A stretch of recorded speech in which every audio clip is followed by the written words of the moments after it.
राजा साहब पिछले कुछ सालों में प्रभास की लीस्ट हाइप्ड फिल्म है ये, स्पेशली नॉर्थ ऑडियंस में, और अब इसका ट्रेलर देख के लगता है डिफरेंस और बढ़ जाएगा। इस फिल्म का ट्रेलर तेलुगु ऑडियंस में प्रभास फैंस को पसंद आ सकता है, एंटरटेनिंग लग सकता है, बट हिंदी में रिएक्शन बिल्कुल वैसा नहीं आएगा जैसा सोचा होगा। ऐसा क्यों होगा? With detail. Prabhas in horror cinema सोच के ही ऐसा लगता है ना, नए रिकॉर्ड्स बनेंगे, पुराने वाले पहले दिन में टूटेंगे। ऊपर से comedy for family, box office खजाना खुल सकता है। जब भूल भुलैया 3 ने 400 करोड़ कर लिया तो अपना डायनासोर 1000 पार कर सकता है। लेकिन इस लेवल की हिंदी डबिंग के साथ अगर आप प्रभास जैसे एक्टर को ऑडियंस के सामने ट्रेलर में लॉन्च करेंगे तो अपना पैर सीधा जाके कुल्हाड़ी पे मार देंगे। अच्छी बात यह है, 3.5 मिनट लंबे ट्रेलर के बाद भी फिल्म में एक मिस्ट्री फैक्टर बना हुआ है। स्पेशली ये उल्टा पुल्टा सीन उसने राजा साहब को एक्साइटिंग कर दिया है। कुछ सीन्स जो राजा रजवाड़ों के टाइम के दिख रहे हैं उसमें दिमाग लगा सकते हो। ये पैसों का एंगल भी अलग सरप्राइज होगा और हिप्नोटिज्म का ट्विस्ट भी कुछ हटके है, डिफरेंट है। और एंड में वो डायलॉग राजा नहीं राक्षस हूं, ये सिर्फ एक अच्छी बात है इस ट्रेलर में, जिसको देखकर लगा हाँ प्रभास के लेवल की कोई फिल्म आ रही है।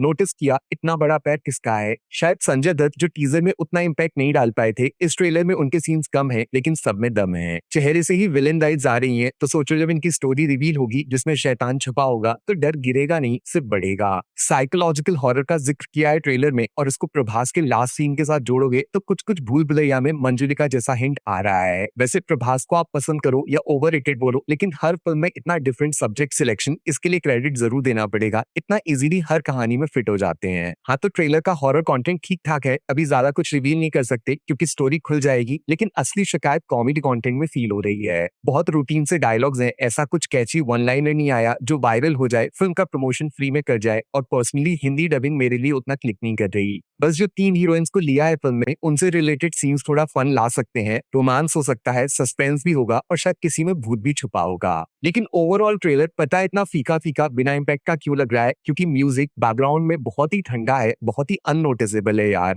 जबकि ये सेम म्यूजिक आर्टिस्ट ने पवन कल्याण की फिल्म ओजी को दिवाली के पटाखे से सीधा न्यूक्लियर बॉम्ब बना दिया था। ऐसा खतरनाक म्यूजिक जिसने थिएटर को स्टेडियम बना दिया था। जैसे ट्रेलर का स्केल काफी बड़ा लग रहा है, कुछ सीन्स का थिएटर एक्सपीरियंस पैसा वसूल होगा, लेकिन ट्रेलर में ठंडे म्यूजिक की वजह से वो सीन्स बस निकल गए, फील नहीं हुए। और हाँ, कुछ एनिमेटेड सीन्स हैं जहां हैवी वीएफएक्स डाला है, वो ट्रेलर में थोड़ा अटक रहे हैं, लैग कर रहे हैं। एंड में ले देके सब प्रभास के स्टारडम पे आ जाएगा और जब ये फिल्म नहीं चलेगी तो उनको ही विलेन बनाया जाएगा। किसी और की गलती की सजा किसी और को मिलेगी। देखो, हम सबको गंदी आदत पड़ चुकी है प्रभास को बाहुबली में देखने के बाद उनकी हर फिल्म से उतनी ही ज्यादा एक्सपेक्टेशन लगाने की, जिसके प्रेशर में सारी मूवीज दब जाती हैं। जिस तरह जीनियस एसएस राजामौली ने प्रभास को प्रेजेंट किया और अपनी फिल्म को पैन इंडिया लेवल पे अलग स्ट्रेटेजी के साथ रिलीज किया, वैसा दिमाग उसके बाद से कोई दूसरा डायरेक्टर लगा ही नहीं पाया। राजा साहब का ट्रेलर देखकर राजामौली कर्स शाप की याद आ गई मुझे। तेलुगु में कुछ लोग बोलते हैं जिसने राजामौली के साथ फिल्म कर ली, उसके बाद बिना राजामौली के वो एक्टर अकेले अपने दम पर वैसा सक्सेस रिपीट ही नहीं कर सकता।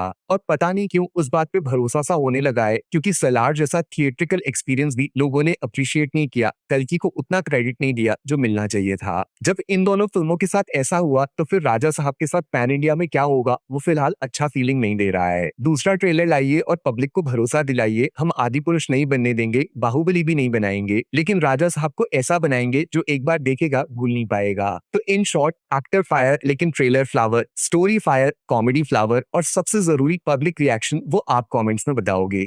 Take care, bye bye.